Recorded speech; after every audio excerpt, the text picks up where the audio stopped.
Until a few years ago, this is where I thought I lived. All I wanted to do was explore, be loose, write, live the life that was given to me in its purest form. I wanted to shed every label I'd inherited and find new ones that fit. I wanted to see the world as it really was, detangled from imposed systems and perspectives. I wanted to be free. So I went abroad, all over Europe, China, Bolivia, the US, Peru, driven by an insistence on exercising my independence and self-determination. But after a few cycles of coming and going, I realized I was only really freeing myself to work more jobs I didn't care about and buy plane tickets, that I was, in effect, even more bound to the systems I was trying to escape. I realized that in order to really enjoy a sense of freedom and self-sufficiency, I shouldn't be roving the planet in search of an ideal of humanity. I should be locating the skills, perspectives, and surroundings I needed to feel like I could stay in one place. I should be looking for the freedom to be myself by looking for a baseline of security. Learning how to produce my own food was a logical place to start. So I began traveling again, this time gathering farming experience as I went. In northern Vermont, I turned vacant lots and company lawns into large communally tended gardens that provided food for dozens of families each week, all of which went out through work trade without any money changing hands. In the same sleepy town that was slowly waking up, I met the girl who is now my fiancée and decided it was time to find that special piece of land where I was really going to stay and call home for good. After 3 more years of itinerant farming, it turns out where I really live after all is Swanville, Maine, on 28 acres of recovering clear cut. But I arrived here with some unfinished business. I was still captivated by the transformation I'd been part of in Vermont because it confirmed I wasn't the only one craving satisfaction and security, and that I was seeking solutions through a medium that rallied others. Simple, thoughtful gardens transformed streets, buildings, lawns, and other people into living components of a puzzle called happiness that folks were suddenly trying harder to figure out. This is what led me to VFA, a 2.5-acre food bank farm in Unity that raises organically grown vegetables for 1,500 food pantry clients in 25 towns in and around Waldo County. Began in 2007, grew up on the Unity College campus, and eventually spilled out into privately owned spaces all around town. Today, Veggies for All is a decentralized community farm consisting of a large residential backyard, a privately owned field near the Unity Raceway, a small area behind the food pantry, and a 1/4 acre on the college campus.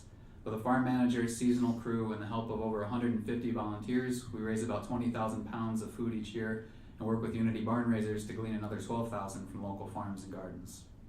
Food goes out once a month through the Volunteer Regional Food Pantry in Unity. If we deliver enough of a particular crop, they'll also move our produce through its network of 8 additional pantries. We count on the pantry for cold and dry storage as well, and as a venue to host gardening and cooking workshops. So while we're doing this halfway up the coast of Maine, this work actually has a lot more in common with migration and refugees than it may seem, because whether you're a Syrian migrant escaping civil war or a Mainer who can't consistently feed themselves, we're all grappling with this question of what it takes to feel settled and supported, which is easy to answer but harder to address as long as you're hungry or too scared to sleep. So by raising food in community, we want to feed people, but we also want to demonstrate a way that we can use the resources we do have to make enough security to move past these basic questions of survival toward questions of how we can actually thrive. It's been my experience that having this basic security is what makes it possible to engage with a place, to think of it as home, and to really come alive as a person. When I put my hands in the soil, when I care for living plants that also feed me, and I do it in spaces that are accessible to all, I can't just pass by anymore. I'm pulled out of my head. I feel obligated. I develop an eye that sees the landscape around me in a different way, as a friendship full of potential. So instead of looking at communities surrounded by farms that's still insecure, despite receiving 145,000 pounds of donated veggies over the last 9 years, and asking, well, what's missing? We might want to be asking, what is it that we haven't managed to find yet?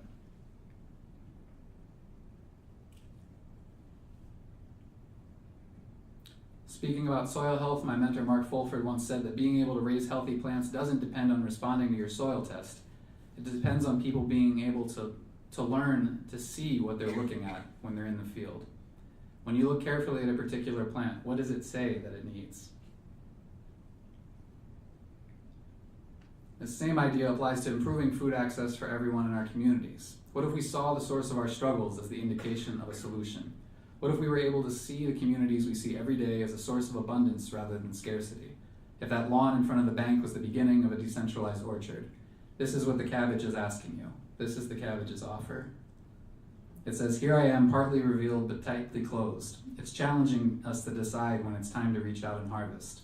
And while many of us don't have everything we need, as a community we have much more than we think. Food access and hunger are complicated, but if we're willing to transcend charity and involve ourselves in solutions, we can simplify at least some parts of that equation.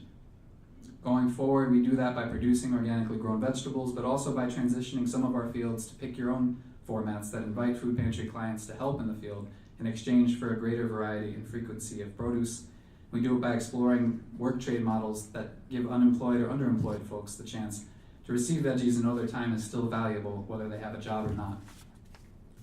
We do it by pursuing edible landscaping opportunities throughout Unity, blurring traditional boundaries between farm and town with plantings of fruit trees, berries, and other perennials. And we do it by challenging ourselves to open up the farm as much as possible for workshops, meals, and other gatherings that don't involve thinning carrots.